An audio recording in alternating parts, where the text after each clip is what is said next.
بسم اللہ الرحمن الرحیم۔ حضرت لوط علیہ السلام حضرت ابراہیم علیہ السلام کے بھائی ہاران بن تارق آزر کے بیٹے اور حضرت ابراہیم علیہ السلام کے بھتیجے تھے۔ حضرت ابراہیم علیہ السلام نے جب قوم کو توحید کی دعوت پیش کی تو خاندان کے افراد سمیت پوری قوم آپ کے خلاف ہو گئی اور آپ کے خلاف سازشیں کرنے لگی۔ حضرت ابراہیم علیہ السلام کی دعوت پر آپ کی زوجہ محترمہ حضرت سارہ اور آپ کے بھتیجے حضرت لوط علیہ السلام ایمان لائے۔ اللہ تعالیٰ کی اجازت سے آپ نے اپنے خاندان اور قوم کو چھوڑ کر ملک شام کی طرف ہجرت کی تو اس وقت آپ کی بیوی حضرت سارہ اور بھتیجے لوط علیہ السلام بھی ساتھ تھے۔ حضرت ابراہیم علیہ السلام نے ہجرت کے بعد شام کی سرزمین میں قیام کیا۔ ملک شام پہنچنے کے بعد حضرت ابراہیم علیہ السلام نے حضرت لوط علیہ السلام کو اسلام کے احکامات سکھا کر غور و غر کے علاقہ صدوم شہر میں رہائش اختیار کرنے اور وہاں کے لوگوں کو اللہ تعالیٰ کے دین کی طرف بلانے کی ذمہ داری سونپی۔ صدوم اور اس کے آس پاس کے علاقے بڑے زرخیز تھے۔ یہاں کے رہائشی اللہ تعالیٰ کی نعمتوں کا شکر ادا کرنے کے بجائے مہلک ترین گناہوں میں مبتلا ہو چکے تھے۔ اللہ رب العزت نے حضرت لوط علیہ السلام کو بھی نبوت سے سرفراز فرمایا اور انہیں اپنی قوم کی برائیوں سے باز رکھنے کا حکم دیا۔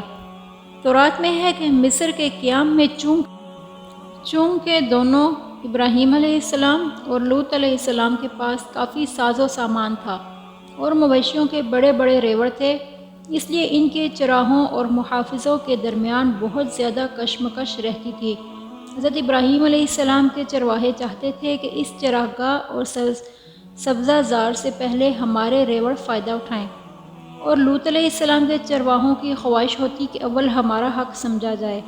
حضرت ابراہیم علیہ السلام نے اس صورتحال کا اندازہ کر کے حضرت لوط علیہ السلام سے مشورہ کیا اور دونوں کی صلح سے یہ طے پایا کہ باہمی تعلقات کی خوشگواری اور دائمی محبت و الفت کی بقا کے لیے ضروری ہے کہ لوط علیہ السلام مصر سے ہجرت کر کے مشرق اردن کے علاقہ صدوم اور عمورہ چلے جائیں اور وہاں رہ کر دین حنیف کی تبلیغ کریں اور حضرت ابراہیم علیہ السلام کی رسالت کا پیغام حق پہنچاتے رہیں، اور ابراہیم علیہ السلام پھر واپس فلسطین چلے جائیں اور وہاں رہ کر اسلام کی تعلیم اور تبلیغ کو سربلند کریں۔ لوط علیہ السلام نے جب صدوم آ کر قیام کیا تو دیکھا کہ یہاں کے باشندے فواحش اور مصیبتوں میں اس قدر مبتلا ہیں کہ الامان الحفیظ، دنیا کی کوئی برائی ایسی نہیں تھی جو ان میں موجود نہ ہو اور کوئی خوبی ایسی نہ ہو جو ان میں پائی جاتی ہو۔ دنیا کی سرکش، بد اخلاق اور بد اتوار اقوام کے دوسرے عیوب و فواحش کے علاوہ یہ قوم ایک خبیث عمل کی موجد تھی، یعنی اپنی نفسانی خواہش کو پورا کرنے کے لیے وہ عورتوں کے بجائے مرد لڑکوں سے اختلاط رکھتے تھے۔ دنیا کی قوموں میں اس عمل کا اس وقت تک قطعاً کوئی رواج نہ تھا۔ یہی بدبخت قوم ہے جس نے اس ناپاک عمل کی ایجاد کی۔ اس عمل کا نام لواطت مشہور ہے۔ اس سے بھی زیادہ شرارت، خباثت اور بے حیائی یہ تھی کہ وہ اپنی اس بدکرداری کو عیب نہیں سمجھتے تھے اور علی الایمان فخر و مباحات کے ساتھ اس کو کرتے رہتے تھے۔ سورہ اعراف میں ہے کہ یاد کرو حضرت لوط علیہ السلام کے واقعہ کو، جب اس نے اپنی قوم سے کہا، کیا تم ایسے فحش کام میں مشغول ہو جس کو دنیا میں تم سے پہلے کسی نے نہیں کیا، یہ کہ بلا شبہ تم عورتوں کے بجائے اپنی شہوت کو مردوں سے پوری کرتے ہو، یقیناً تم حد سے گزرنے والے ہو۔ عبدالوہاب نجار کہتے ہیں کہ میں نے عبرانی ادب کی ایک کتاب میں ان کے بعض بدعمالیوں کا حال پڑھا ہے، جس کا خلاصہ یہ ہے کہ اہل صدوم کی یہ عادت بھی تھی کہ وہ ہر باہر سے آنے والے تاجروں اور سوداگروں کے مال کو ایک نئے اور اچھوتے انداز سے لوٹ لیا کرتے تھے۔ چنانچہ ان کا یہ طریقہ تھا کہ جب کوئی سوداگر باہر سے آ کر صدوم میں مقیم ہوتا تو اس کے مال کو دیکھنے کے بہانے سے ہر شخص تھوڑی تھوڑی چیزیں اٹھاتا اور لے کر چل دیتا، اور تاجر بیچارہ حیران و پریشان ہو کر رہ جاتا۔ اب اگر اس نے اپنے ضیاع مال کا شکوہ کیا اور رونے دھونے لگا تو ان لٹیروں میں سے ایک آتا اور لوٹی ہوئی ایک دو چیزیں دکھا کر کہنے لگتا کہ بھائی میں تو یہ لے گیا تھا، لو تمہاری یہ چیز موجود ہے۔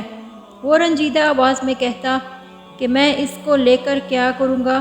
جہاں میرا سارا مال لٹ گیا وہاں یہ بھی صحیح، جاؤ تم ہی اپنے پاس رکھ لو۔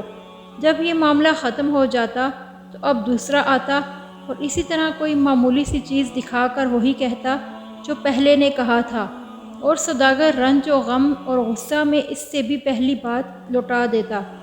اس طرح سب اس کا مال ہضم کر جاتے اور سوداگر کو لوٹ کر بھگا دیتے۔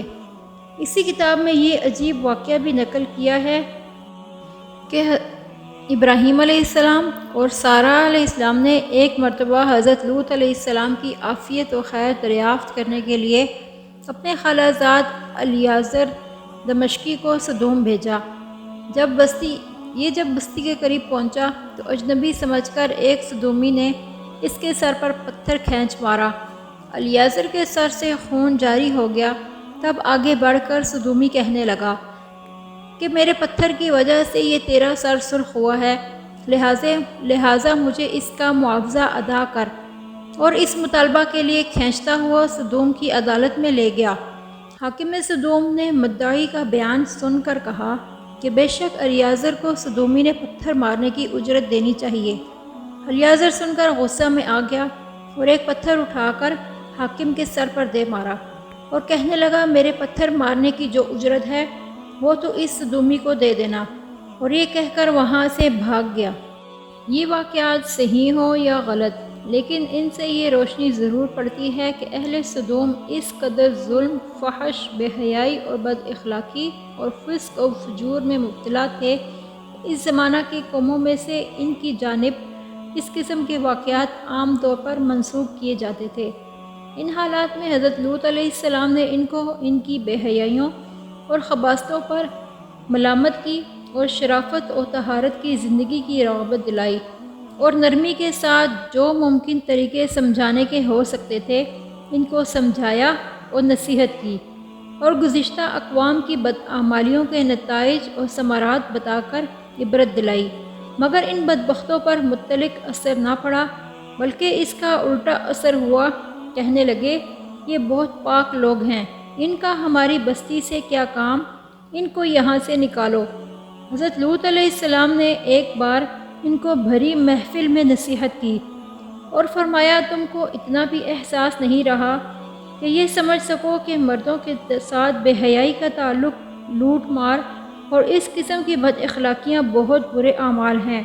تم یہ سب کچھ کرتے ہو اور بھری محفلوں اور مجلسوں میں کرتے ہو، اور شرمندہ ہونے کے بجائے بعد میں ان کا ذکر اس طرح سناتے ہو کہ گویا کے کارنامے ہیں جو تم نے انجام دیے ہیں۔ قوم نے اس نصیحت کو سنا تو غم اور غصہ سے تلملا اٹھی اور کہنے لگی لوط بس یہ نصیحتیں اور عبرتیں ختم کر، اور اگر ہمارے ان اعمال سے تیرا اللہ ناراض ہے تو وہ عذاب لا کر دکھا جس کا ذکر کر کے بار بار ہم کو ڈراتا ہے، اور اگر تو واقعی اپنے قول میں سچا ہے تو ہمارا تیرا فیصلہ ہو جانا ہی اب ضروری ہے۔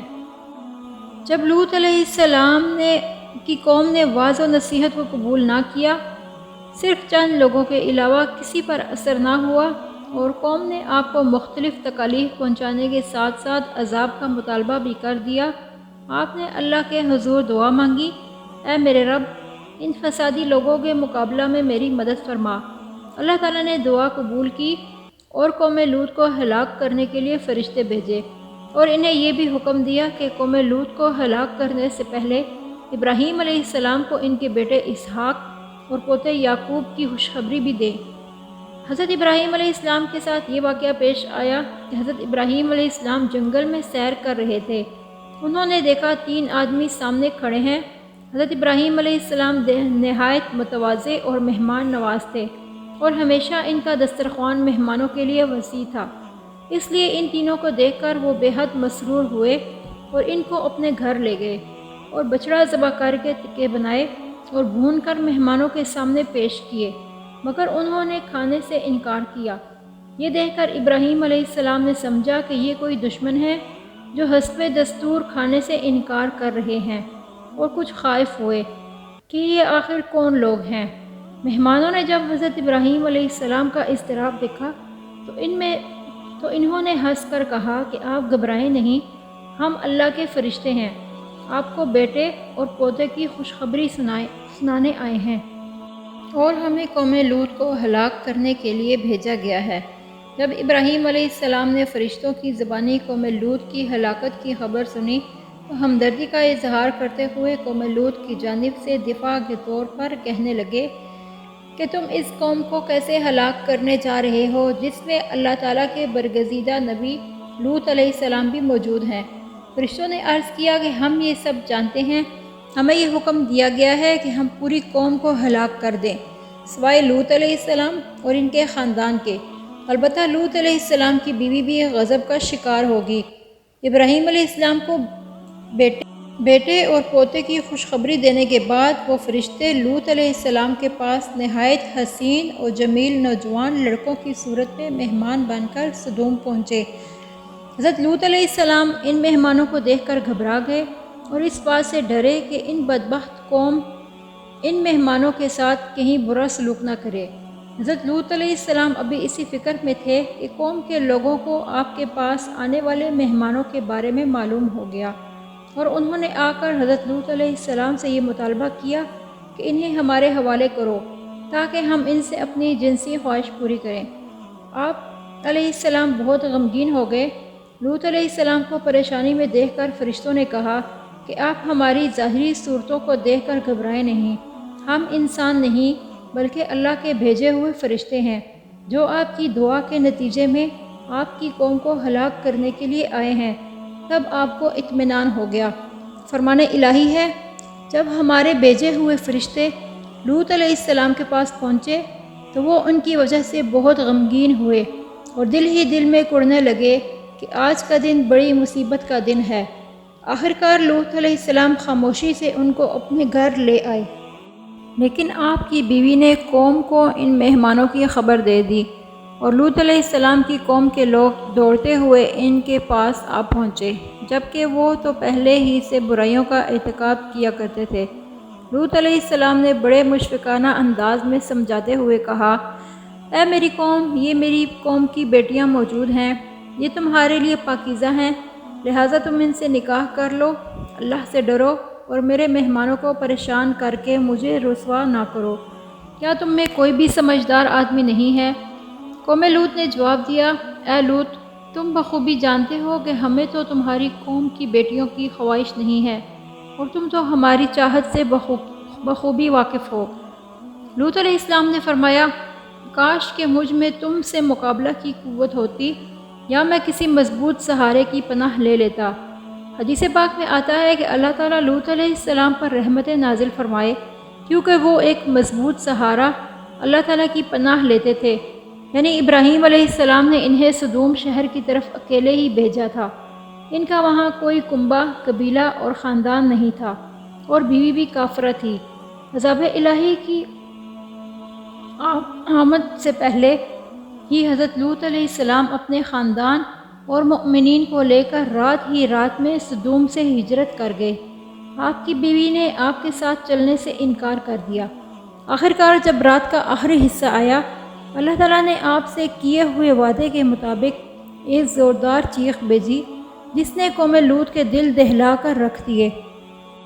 فرشتوں نے انہیں زمین سے اٹھا کر آسمان کی طرف بلند کیا اور پلٹا کر دوبارہ زمین کی طرف پھینک دیا، پھر ان پر نشان زدہ مخصوص پتھروں کی بارش برسائی جس سے وہ تباہ و برباد ہو گئے۔ اس واقعہ کو اللہ رب العزت نے بعد میں آنے والوں کے لیے عبرت بنا دیا۔ فرمان الہی ہے، جب رات کا کچھ حصہ باقی رہ جائے تو آپ اپنے خاندان اور ایمان والوں کو لے کر یہاں سے نکل جائیے، اور آپ ان ایمان والوں کے پیچھے چلیے، اور تم سب لوگوں میں سے کوئی بھی پیچھے مڑ کر نہ دکھے، اور جہاں جانے کا تمہیں حکم دیا جا رہا ہے وہاں چلے جائیے۔ ہم نے لوط علیہ السلام کو اپنا فیصلہ سنا دیا کہ صبح ہوتے ہی ان مجرموں کی جڑ کاٹ دی جائے گی۔ آخرکار ہم نے لوط علیہ السلام اور ان کے تمام اہل و عیال کو نجات عطا فرمائی، سوائے اس بڑھیا کے، یعنی لوط علیہ السلام کی بیوی کے، جو پیچھے رہنے والوں میں سے تھی۔ پھر باقی تمام لوگوں کو ہم نے ہلاک کر دیا۔ بس ہم نے ان پر پتھروں کی بارش برسائی، بس بڑی ہی بری بارش تھی جو ان ڈرائے ہوئے لوگوں پر برسی۔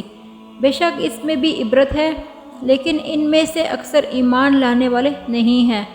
لوط علیہ السلام نے جب قوم کو لے کر نکلے تو آپ کی بیوی بھی ساتھ تھی، لیکن چونکہ وہ قوم کے لوگوں میں شامل تھی اور اللہ تعالیٰ نے پیچھے مڑ کر دیکھنے سے منع فرمایا تھا، اس نے پیچھے مڑ کر دیکھا، ایک پتھر اس کے بھی آ کر لگا اور وہ بھی ہلاک ہو گئی۔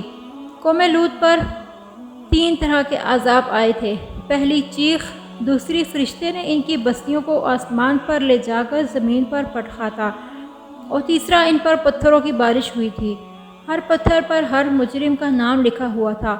قوم لوط کو ہلاک کرنے کے بعد اللہ تعالیٰ نے ان بستیوں کی جگہ ایک بدبودار جھیل بحر میت کے نام سے بنا دی، جس کے پانی اور ارد گرد کی زمین سے کوئی فائدہ نہیں اٹھایا جا سکتا۔ اردن کی جانب جہاں آج بحر میت اور بحر لوط واقع ہے، یہی وہ جگہ ہے جس میں سدوم اور عمورہ کی بستیاں آباد تھیں۔